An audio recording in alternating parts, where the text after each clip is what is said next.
Nirmala place లో శక్తిదాస్ ఆర్థిక శాఖలో ప్రక్షాళనకు కారణం ఏంటి? త్వరలో జరిగే కేంద్ర కేబినెట్ ప్రక్షాళనలో ఆర్థిక మంత్రి నిర్మలా సీతారామన్ ప్లేస్ లో మాజీ ఆర్బీఐ గవర్నర్ శక్తికాంత్ దాస్ ను నియమిస్తారనే ప్రచారం నడుస్తోంది. వరుసగా 9 సార్లు కేంద్ర బడ్జెట్ ను ప్రవేశపెట్టిన రికార్డ్ నిర్మలమ్మది. ఫైనాన్స్ రంగంలో పన్నుల విధానంలో కూడా ఎన్నో సంస్కరణలు తీసుకొచ్చిన ఘనత దక్కించుకుంది ఆవిడ. అంతేకాదు ఆమె ఆర్థిక సారథ్యంలో 2022లో ప్రపంచంలోనే 5వ అతిపెద్ద ఆర్థిక వ్యవస్థగా అవతరించిన భారత్ 2025 నాటికి 4వ స్థానానికి చేరుకుంది. ఒకవైపు ఆర్థిక వ్యవస్థ బుల్లెట్ ట్రైన్లా పరుగులు పెడుతోంది అంటున్న మోదీ ప్రభుత్వం ఉన్న పడంగా ఆర్థిక మంత్రిని ఎందుకు మార్చాలనుకుంటోంది? 3వ అతిపెద్ద ఆర్థిక శక్తిగా ఎదగాలన్న కల కేవలం కేబినెట్ కుర్చీలు మార్చితే సాకారమైపోతుందా? అంతర్జాతీయ పరిణామాలతో మన దేశంలోని ప్రతి సామాన్యుడి మీద భారం పెరుగుతోంది. ఈ క్రమంలో మోడీ ప్రభుత్వం ఇప్పుడు ఆర్థిక శాఖ ప్రక్షాళనకు సిద్ధపడుతున్నట్లు ఢిల్లీ వర్గాల్లో ఆసక్తికరమైన చర్చ నడుస్తోంది. 2029 ఎన్నికల్లో క్లీన్ స్వీప్ టార్గెట్ గా కేంద్ర మంత్రివర్గంలో త్వరలో ఒక భారీ కుదుపు రాబోతోందని విపరీతమైన ప్రచారం. దేశ ఆర్థిక పరిస్థితి ఎంతో బ్రహ్మాండంగా ఉందంటూ నిన్నటిదాకా మైకుల్లో చెప్పిన వాళ్ళు ఇప్పుడు సైలెంట్ గా డ్యామేజ్ కంట్రోల్ కి దిగుతున్నారనేది ఒక టాక్. కారణాలు ఏవైనా ఆర్థిక మంత్రి నిర్మలా సీతారామన్ ను ఆ కుర్చీ నుంచి తప్పించి మానవ వనరుల అభివృద్ధి శాఖకు, అదే హెచ్ఆర్డి కు పంపుతారంటూ ప్రచారం జరుగుతోంది. మరి ఆర్థిక పగ్గాలు ఎవరికంటే మాజీ ఆర్బీఐ గవర్నర్ శక్తికాంత్ దాస్ పేరు రేసులో ప్రముఖంగా కనిపిస్తోంది. 2026 నాటికి భారత్ ఆర్థిక వ్యవస్థ 4.15 ట్రిలియన్ డాలర్స్తో ప్రపంచంలోనే 6వ స్థానంలో కొనసాగుతోంది. ఇదే వేగంతో 2030 నాటికి 7.3 ట్రిలియన్ డాలర్ల మార్కును చేరుకుని ప్రపంచంలోనే 3వ అతిపెద్ద ఆర్థిక శక్తిగా ఎదగాలన్నది ప్రభుత్వ లక్ష్యం.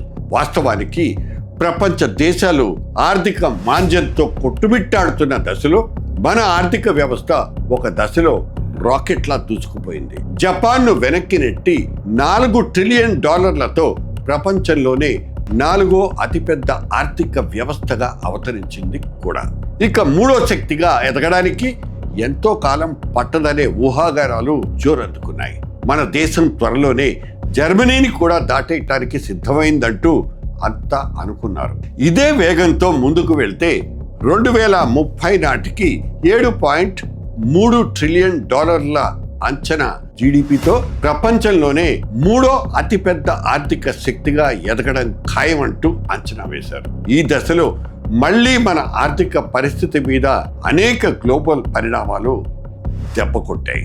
యుద్ధాలు, ఆయిల్ సంక్షోభం మూలంగా మన ఖజానా చతికిల పడిపోతోంది. అందువల్ల ప్రస్తుతానికి 6వ ప్లేస్ కి పడిపోయింది. అతిపెద్ద ఆర్థిక శక్తిగా అవతరిస్తామంటూ ధీమాగా ఉండాలో, క్షేత్రస్థాయి వాస్తవాల్ని చూసి ఆవేదన చెందాలో తెలియని అయోమయం ఏర్పడుతోంది. కాగితాల మీద మన జీడిపి మాత్రం ట్రిలియన్స్ లో పెరుగుతోంది. కానీ సగటు భారతీయుడి తలసరి ఆదాయం, అదే పర్ క్యాపిటా ఇన్కమ్ మాత్రం నత్త నడక నడుస్తోంది. ప్రెజెంట్ మన సగటు తలసరి ఆదాయం కేవలం $2,813. అంటే ప్రపంచంలో 149వ స్థానంలో అట్టడుగున ఉండిపోయాం మనం. ఇదే సంగతి. ఒకవైపు ప్రపంచంలోనే అత్యంత వేగంగా అభివృద్ధి చెందుతున్న దేశంగా మనం రికార్డులు సృష్టిస్తున్నా, ఇంకోవైపు సామాన్యుడు మాత్రం ఇంకా నిరుద్యోగం, పెరుగుతున్న ద్రవ్యోల్బణంతో పోరాడుతూనే ఉన్నాడు. దేశం ధనికమవుతున్నా సామాన్యుడు జేబు మాత్రం నిండనంత వరకు ఈ 3వ స్థానం కల కేవలం అంకెల గారడీగానే మిగిలిపోతుంది. ఇది వాస్తవమా కాదా? ప్రభుత్వ పెద్దలే సమాధానాలు చెప్పాలి. రకరకాల కారణాలతో సామాన్యుడి జేబుకు చిల్లులు పడుతున్నాయి. నిత్యావసరాల ధరలు మండిపోతుంటే కేవలం కాగితాల మీద చూపిస్తున్న అంకెల గారడీకి వాస్తవ పరిస్థితులకు పొంతనే లేకుండా పోయింది.